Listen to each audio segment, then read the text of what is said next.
not he who tells. Chapter 5. Where the Stories Come From. The bar was back the way it had been when I first entered, mostly deserted and lazy in the mid-afternoon gloom. The barkeep stood at the end of the bar polishing mugs, still watching football on the wall-mounted television. The cop, sheriff, he was the sheriff, in the avocado satin jacket was gone. The Myth of Fiction by Fyodor Ruman was still on the bar, backside up, as was my glass and the mostly empty Olympia. We moved to the bar, and he of the long black coat and the oil-burning gremlin got there first, heaving himself onto a stool and turning to glare back at me. You'd think you'd have learned a few things, working with your buddy Straub, at least, he shot, as I moved gingerly to the bar, wrapping my hand around the bottle of Olympia as if for support. Do not begin things when you will get too flustered to remember how to finish them. That was the great Herbie Butter, a.k.a. Coleman Collins' magician, which makes him something of a kindred spirit, as you've observed, and never a truer word was spoken, although I'm not sure it's an exact quote. Collins tells me he doesn't remember saying it at all.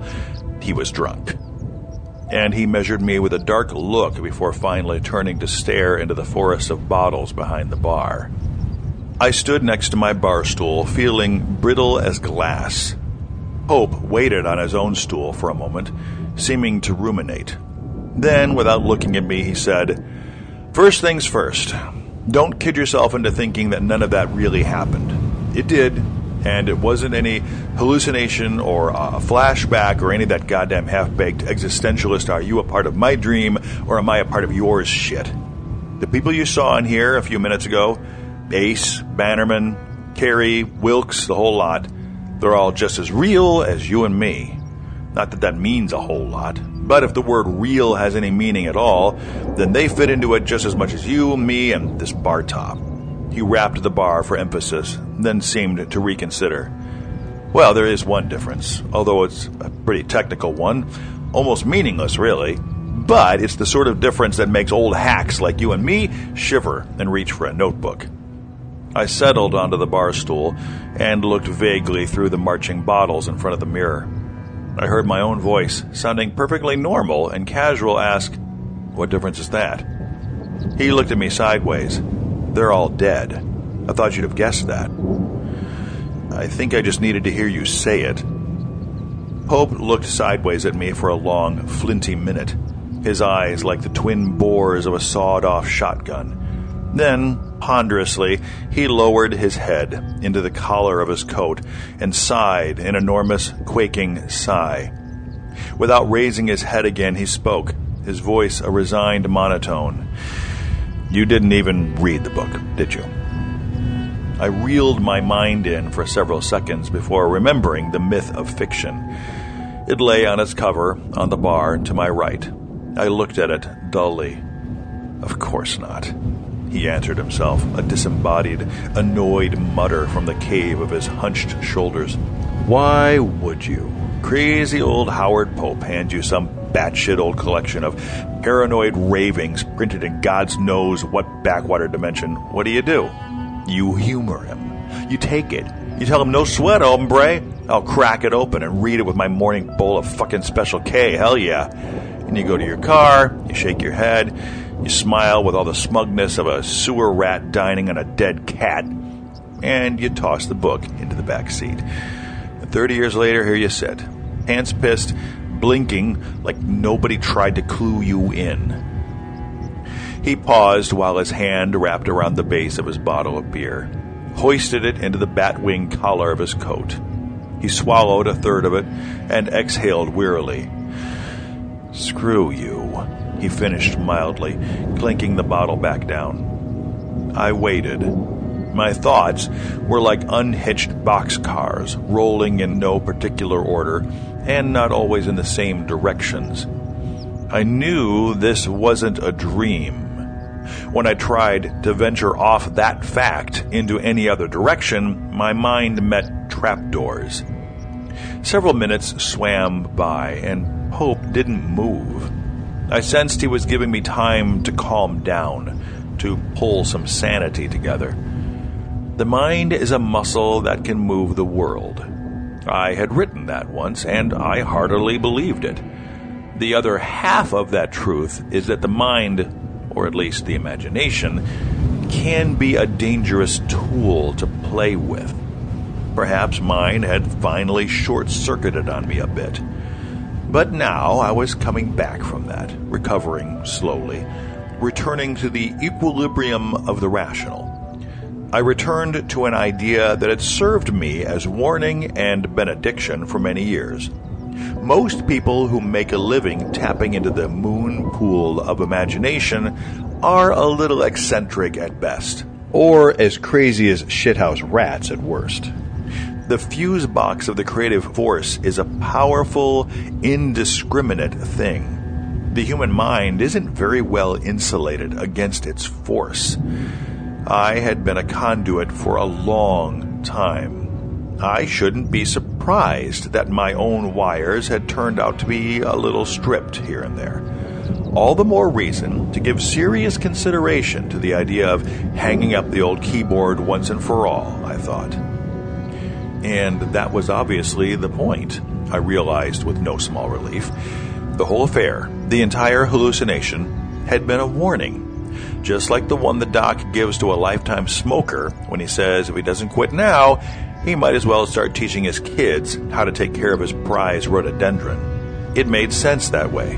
It was neat and symbolic. And hell yeah, I like symbolism, so sue me. I realized that Pope was moving slightly next to me. His shoulders convulsed slightly, rhythmically. Was he sobbing? Was it Pope at all, or had he been part of the delusion? Maybe it was just some old rummy in a Salvation Army coat. I started to slide off my bar stool quietly, reaching for my wallet to slap a 10 on the bar top and make my escape, when I realized that the guy next to me wasn't sobbing. He was laughing. It was a completely humorless, cynical laugh, like chuffs of steam under the lid of a boiling pot. He stopped me when he spoke. There's a reason that most people who make a living tapping into the moon pool of imagination are a little eccentric at best, or as crazy as shithouse rats at worst, he said, and laughed one more hard little bark. You're deluded by the rational. You know that, right? I slowly settled back onto the bar stool. He watched me, side-eyed, seeming to approve. Finally, he drew a long breath. All right, he said on the exhale. So you didn't read the book. I tried to warn you, or at least prepare you, and you blew it off. It really would have been no big deal, I suppose. I mean, really, there are thousands of people doing what you do who have no idea how it works or what the cost might be. Hell, that's true of most people who get behind the wheel of their car every day. So maybe I didn't really try very hard. Maybe I feel a little guilty myself. But hey, guilt's the price we pay for getting out of bed every morning. You aren't here to get dressed down by the likes of me, and I'm not here to give you my confession. We both know, really, why we're here. He stopped and took a smaller drink of his beer. I felt myself think, I don't know what you're talking about. I thought I was here to get a beer and kill a little time. But I was looking into my own eyes in the mirror across the back of the bar, and my eyes told me different. I didn't know for sure, but I had a strong intuition. It stood up in the back of my mind like a stranger in a cheap suit at a family funeral. I felt surreally calm, as if things had quietly but utterly swung out of my control, and all I could do was keep my hands inside the car at all times and hope that the ride would be over soon. We're here to talk about retirement, I said flatly. Pope stared ahead, his expression frozen and inscrutable. He didn't speak for almost a minute. Then he said quietly, "Do you ever wonder where it all comes from?" I frowned and thought again of every book signing and literary workshop I had ever attended. That same dreaded question with no answer. Where do you get your ideas? We all wonder that, I said. I glanced again at the back of the book near my right hand. "Not quite all of us," Pope said in that same quiet, calm voice. I glanced at him, not out of surprise, because that was exactly the sort of runic comment I expected him to make, but because I sensed he was arousing himself, preparing to say something that maybe he didn't really want to say. He noticed me looking, pressed his lips together into a taut little line, and then turned his head to look full at me. "You know why the movies they make out of your books are so shitty?" he said, clipping each word like he was trying to bite it in half. "Because when you boil the stories down to neat little 90-minute sound bites, they're all pretty stupid, frankly. You ought to hear how it goes when somebody asks somebody else about that book they're reading by that creepy author. You ought to hear how dopey the stories sound when some random person tries to describe them. A haunted car, local yokel vampires, giant space spiders in the sewer." He shook his head, bemused. "The movies suck because the stories get bled dry to be thin enough to fit onto a screen. The format can't contain them. Some things can't be expressed that way. Some ideas are cheapened simply by being caged in pictures." He turned away and looked along the length of the bar. He looked like he was trying to find somebody else to take over for him. He spoke again without looking back at me. "What I'm going to tell you now is like that. It's going to be cheapened by the words I try to put it in. It'll sound stupid. Even worse, it'll sound harmless. But I'm going to tell you anyway, and then it'll be yours, and you'll have to do with it whatever you think is best. I'm going to tell you where the stories come from." I waited. The bartender still stood at the far end of the bar, swabbing mugs, his head turned towards the flickering blue of the TV. The jukebox paused between songs, emitting its elderly whirs and clicks. Then it began to play a scratchy recording of "The Devil Went Down to Georgia" for whoever might be listening. There was a subtle feeling of lull in the air, as if the entire world had gone on autopilot. Then Pope began. "Have you ever noticed that almost every other language in the world ascribes gender to what us postmodern types like to think of as inanimate things?" he asked, turning his mostly empty beer bottle idly on its coaster. "I don't know if it says more about them that they do or about us that we don't, but there is a good reason for it, one that the modern world has mostly forgotten. The truth is that life is infectious. We come to give a name to our first car, or to think of our house as a she, and we think that we're just being sentimental. We believe differently, though, don't we? We all understand it in the core of our hearts. Humans create their own psychic, emotional weather, and everything picks it up, like radio signals on dental fillings. Things absorb it, adopt it, turn it into habit. Things catch live. They learn personality by osmosis. And I know this isn't exactly a new idea to you. Dolores Claiborne talked about it. She said houses have a life of their own that they take from the people who live in them. She was more right than even she knew. Old buildings pick it up from all the people that have lived and worked in them. The trees and rocks get it. Dirt gets it. Stonehenge got it. And trust me, ain't nobody want to know what it thinks about. Stuff catches live. And not all of it wants to, or likes it, but it doesn't have any say in the matter. Frankly, it usually takes eons, centuries at least. But sometimes it can happen almost instantly in extreme conditions, if the circumstances are just right. He flicked a hand toward the book on the bar top. Instant psychic fossilization, as old Dr. Ruman calls it. Pope turned his head toward me distractedly. "There's even a textbook example of it in there," he said after a considering pause. "I suspect you'd be interested in it. It's the Titanic." I wasn't quite tracking everything Pope was saying, but my brain caught up to what he had just said, and I blinked. "What are you telling me that the Titanic is—" I couldn't think of any other way to say it. I scoffed a little. "Alive? Not alive," he answered quickly, dropping his gaze to his restless fingers. "Not quite. Aware, maybe. Conscious, at least. Here's the crux of the matter. The same rules apply to emotional energy as to any other kind of energy. And that means that it can't be destroyed. It has to go somewhere.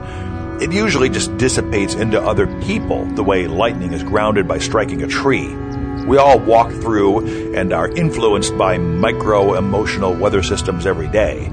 Relatively speaking, very little of it gets absorbed by the environment, since humans are such good conductors of that kind of energy. But the Titanic absorbed the dying terrors of thousands of doomed people in the dead emptiness of the Atlantic Ocean. The survivors on the surface weren't enough to absorb that energy, and there was literally nowhere else for it to go.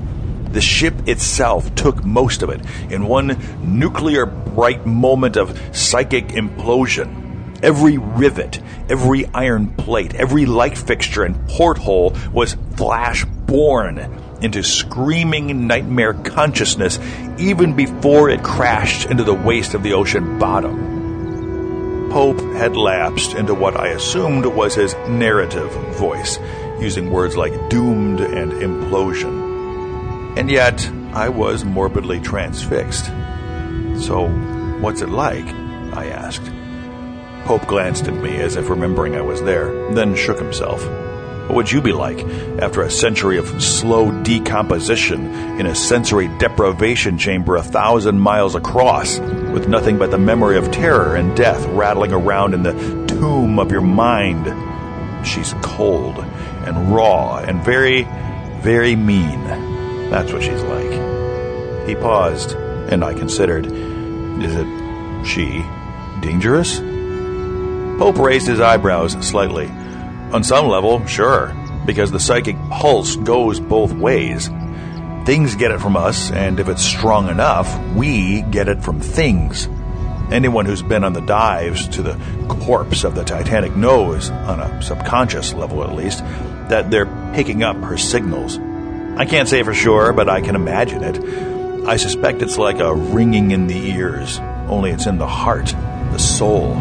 Something numbing and cold and deadened, masking something swarming and insane. That sort of consciousness would be alien and awful, more than any human mind could contain. If subjected to too much of it, a human mind would bend and break. But that's just for those few people who've gotten down close to her. The Titanic is too deep and too relatively small to be felt much from the surface. What if it could be? I wondered aloud. It felt like the first musings of what might turn into a story. What if something had happened that was so terrible and huge that it affected the area for miles and miles around, even from the bottom of the ocean? As I said the words, they suddenly didn't feel like my own, but words written for me by someone else. They hung in the air like shapes made of incense smoke. Hope looked at me sideways again, his face taut and shiny in the neon glow of the bar. His jaw muscles worked as he studied me. "Think Atlantis," he said very quietly, his mouth barely moving, his eyes pinning me like a butterfly on a corkboard. "Think Bermuda Triangle." My eyes watered slightly, and I was unable to look away. A slow shiver shook me all the way to my heels. I couldn't speak. Finally, Pope dropped his eyes to his beer again, and I exhaled. "All right," Pope said dismissively. "That's the long and short of it. You following?" I shrugged. "Things catch live," I said, turning the idea over in my mind. Inanimate elements in our world exposed long enough or dramatically enough to our life energy pick it up. They turn live, turn animate. Not animate, he corrected quickly, poking one finger into the air. Aware, that's all. Buildings, rocks, ships, whatever, they can't move. It just isn't in their nature. Bodies now, those are different. Bodies are used to moving. Bodies, I repeated. The word tasted weird on my lips. You mean corpses? Dead bodies? You think this is you? Pope said, backhanding my arm lightly. This is just an accumulation of dirt and water you wear around because you need it to be able to eat hot wings and boff your wife and watch the Sox on TV.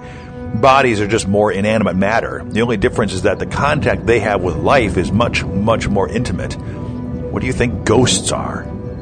I raised my eyebrows and pursed my lips. It made a screwy kind of sense. I ventured, like when Grandma used to say if I didn't take off my pants and wash them, they were going to get up and walk to school all by themselves. Pope glanced sideways at me and smiled, crookedly nodding. Yeah, that's good. You always were good with the analogies. There's a story in that, ain't there? I didn't look back at him, but he was right. I couldn't turn off the machine in my head. There was a story in it. In fact, everything about this conversation, about this bar and the world cranking on slowly outside the windows, it all felt like a story. It was eerie, but not entirely unpleasant. Pope went on again. Yeah, that's where ghosts come from. Just like the pair of pants Grandma warned you about. They're whatever's left of bodies that caught life a little too well. Most of the time, they're harmless, just shapes of dust, like all your friends here in the bar a little while ago. But sometimes they're a little more persistent. It all depends on how life inhabited the body, or stopped inhabiting it. Sometimes when a corpse catches live, it can be a very unpleasant thing. He pressed his lips together again and heaved a quick, brisk sigh, as if confronting the manic undead was about as unpleasant as chasing a badger out of a garden. But that's none of our concern tonight, he went on, waving a hand. It's just sort of interesting, at least to morbid story pimps like you and me. All of this is just the background, a little primer to get you up to speed on how the machine works before we throw the lever and set it into motion. I didn't like the sound of that. If this was my story, that would be the sort of statement that was immediately followed by something pivotal and unpleasant. I looked aside at him. What do you mean, throw the lever? Don't worry, Pope said, hoisting the last of his beer and downing it in a gulp. He clunked the bottle back down and motioned to the barkeep for another.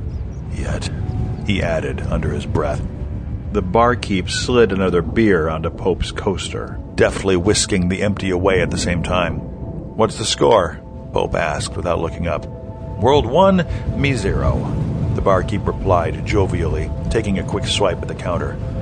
Got that right, Pope agreed. The barkeep drifted away. Then Pope said, So that brings us to the crux of the matter, my friend. His earlier truculence seemed to have completely evaporated. If anything, he exuded an air of palpable energy now. He swigged the fresh beer expertly and twirled it on its bottom. I grew impatient. I sure hope so. Let's get on with it. What do you say? The sense of drone, of lull, was dissipating. In its place, I was beginning to feel a growing trepidation. You've told me a lot of pseudo-philosophy, but you haven't actually answered the question. You haven't told me where the stories come from. I thought the word pseudo would needle him, but he didn't take the bait. He was almost smiling now. I started to want to punch him. All right, my friend, he chided. I'll cut to the chase for you. We've established the basics. Things catch live. Buildings, rocks, ships, bodies, all of it given enough time or intensity. But, he prodded a finger into the air for emphasis, they don't have souls. Only genuine, born-in-the-grain life has a soul. Not having a soul has its advantages, though. None of the truck with the afterlife to worry about. No existential angst. No moral conundrums. Just pure being. The downside, though, is that as pure consciousness, things never die. Buildings burn, corpses decay. Even the rocks disintegrate given enough time. But the consciousness that was bound to them doesn't stop.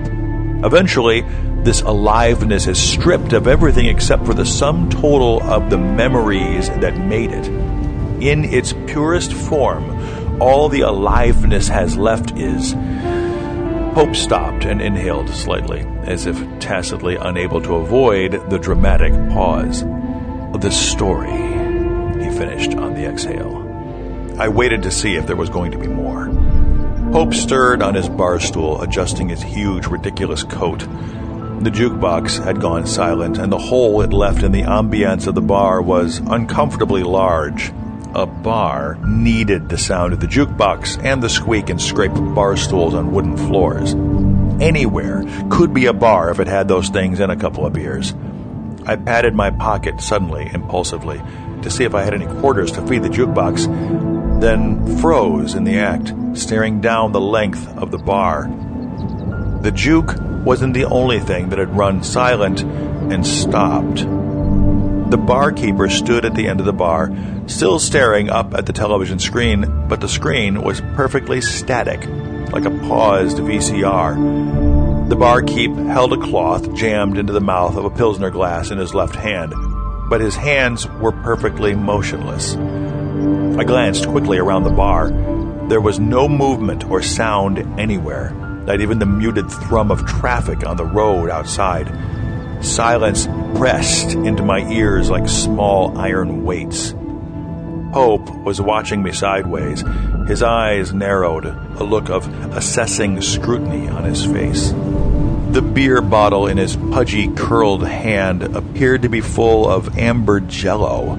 Every bubble of carbonation was perfectly still, making a tiny golden constellation. He removed his hand from the inert bottle and looked down at it. "The problem is not that the truth is so hard to grasp," he said, talking apparently to the beer in front of him, "but that it's too easy." Suddenly he got up from the stool and surveyed the petrified bar gravely. "In the end, all that remains is the story. See? Life happens in all dimensions, and that life spawns stories. Delightful stories, horrible stories, strange and inexplicable stories. Those stories live for a while in the things that embodied them, but eventually those host things are gone, and the story lives on, disembodied and displaced. All the story wants, desperately and fundamentally, is to be told, to live on in some form, in any form, no matter how crude or cheapened." Hope turned his head toward me, his eyes huge and watery behind his glasses. I willed myself not to blink, but it was difficult. The look on his face was righteous with zeal and excitement and barely contained anticipation. I realized with some alarm that at least part of him was terrified. I knew what he was going to say a half second before he said it. I almost said it with him. "I'll show you," he said. He turned on his heel and threaded purposefully through the tables toward the back corner of the bar. He was heading toward the restrooms. I got off my own stool and stood staring after him. Then, feeling strange and disembodied myself, I began to follow. It was on my tongue to ask him why he'd chosen the restroom to be the setting for this mysterious revelation, but I could imagine his answer. He wasn't in charge of this at all. He was just another player in the story, used because he fit the requirements and because part of him liked the role he had been given to play. The restroom wouldn't have been his idea at all. The restroom was just where it had all really started, where I had met Ace Merrill coming out of the crapper, and reality had begun to slip all its cogs. The circle would close there. It was just the way it was supposed to happen, the way it would have been written. Hope stopped at the door marked "Gentlemen," put his hand on it, and looked back at me. His expression was taut but unreadable. Then his eyes widened, as if he was remembering something important. He brushed past me and returned to the bar, grabbing the Myth of Fiction off the bar top. He curled it protectively under his arm and, giving me a scornful little glare, came back. When we turned back to the men's room door, it had changed. It was darker and heavier, made of some solid hardwood that I recognized blandly as ironwood. Solid brass hinges gleamed mellowly. In the center of the door, at eye level, was an engraved inscription, "Not he who tells." We both stared at it for several seconds. Then Hope set his jaw, grasped the darkly gleaming doorknob as if he meant to arm wrestle it, took a deep breath, held it, and opened the door.